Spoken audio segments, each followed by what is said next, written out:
All right, so in this episode of Paint Talk, I'm gonna give you 3 ways that you can check your painting to figure out what is wrong so you can fix it and make it better. All right, if you're new to the channel, then welcome to Paint Coach. My name is Chris Fornatero, and I'm here to help simplify oil painting so that you can get better faster. So as time goes on and I get more practice with painting, I'm realizing how important it is to be able to like self-diagnose what is wrong with your painting so you can, spot the errors and fix them. I'm also realizing more and more that a lot of my students don't know how to do this. They don't know exactly where to look or how to look at their painting. Whenever I give them critiques, the first thing I always ask is like, what do you think is wrong? Just to see if they, have an idea or can sense or pinpoint what is not working in their painting. Because most of the time what we do is we look at a painting and we're like, something's wrong. I don't know what, but something is wrong. So hopefully you can use these 3 ways I'm going to talk about in this video to help you figure out what is wrong so you can go ahead and fix it. So the first piece of advice I'm going to give you is change your perspective on the painting. Now you can do this many ways.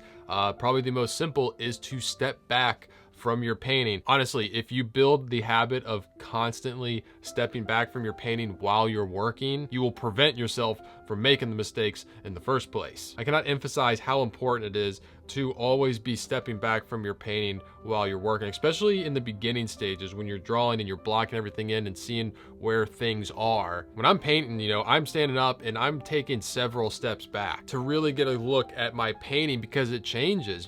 So many times I see people, they're painting and they're sitting down and they're up close and then they're like, I don't know, something's wrong.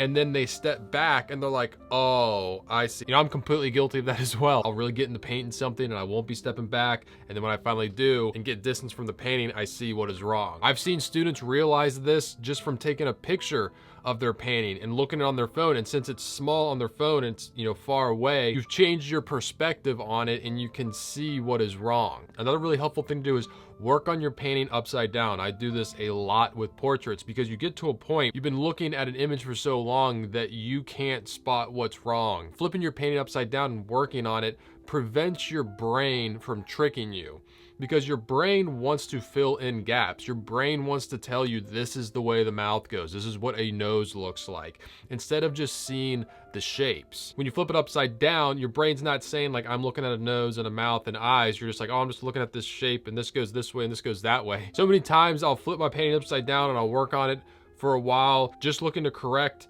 the shapes and the angles and everything. And then I'll flip it over and I'll be like, oh, all my problems are fixed now. Similar method to this is looking at your painting in a mirror. That's why a lot of portrait artists will have a full-length mirror behind them. That way they can easily look back at their painting in a mirror and it reverses the image. And just having that reversed image, it's the same principle as, flipping your painting upside down. It's going to let you see it in a different way and it's not going to let your mind trick you. Another really helpful thing is just walk away from your painting for a few hours. Don't look at it. Come back with fresh eyes. A lot of times I'll leave a painting for a day and just be like, I'm not gonna look at it for a day. I'll come back. I'll immediately be able to tell what's wrong and not working. All right, tip number 2 is get a second opinion on your work. Now, if you have somebody that also paints and is knowledgeable of painting, that's great because they know what to look for and they might be able to explain how to fix it.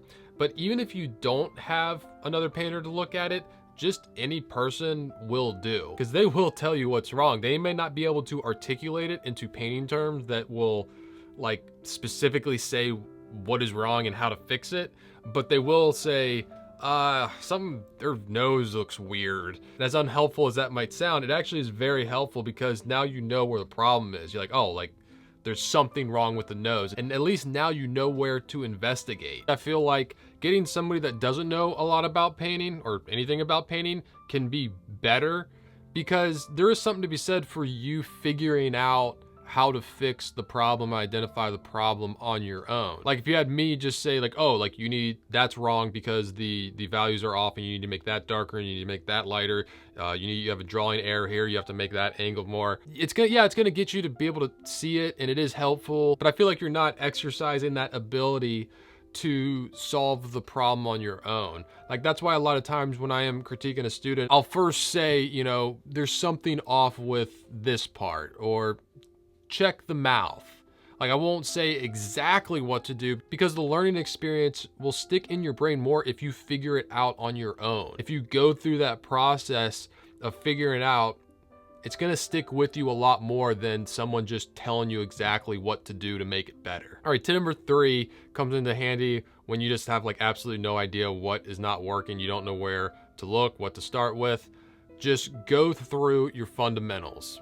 Check to make sure those are right. Start with your drawing. Is your drawing correct? A way to do this is to put your photo reference right next to your painting. So many times when I take a photo of a student's painting and put it in Photoshop right next to its reference photo and they see it for the first time, they immediately know what is wrong because it's like the first time they're actually seeing their painting next to their reference. And just that ability to be able to dart your eyes back and forth from the reference to the painting is going to help you see what is wrong drawing wise. You're going to see what lines and shapes are off. Also with drawing, that's probably the most common problem I see in oil paintings is people just are building a painting on an inaccurate drawing.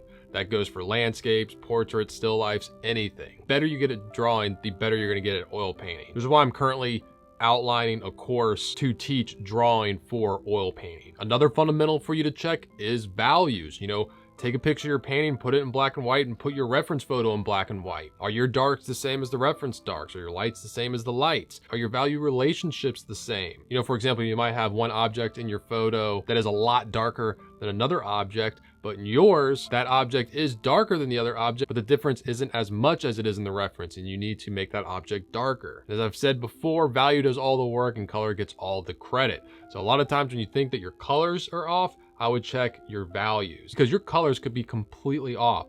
But if your values are correct, the paint's still gonna look good. But your colors could be off, so check your colors too. Another fundamental is simplification. Are you trying to put more detail in a certain area than you should? Did you start by blocking out the big shapes of the scene? Did you try and go into detail too quickly? Do you have something that's way in the distance having more detail in it than something that's up close in the foreground? Do you have a variety of edges used in an interesting way? Are your edges better helping to communicate the subject that you're painting? For example, you probably want to use a lot softer edges for things like leaves in the trees or shadows on the ground. But if you're painting a bunch of rocks, you would want some good, strong, clean edges. Every single time there's something wrong with one of my paintings, it ends up being one, if not many, of these fundamentals. Now, if you want to get some good in-depth instruction dealing with these fundamentals, that's exactly what my Foundations of Oil Painting course is built around. You can find a link for that in the description below. All right, hope you enjoyed that video. If you did, please hit that like button and subscribe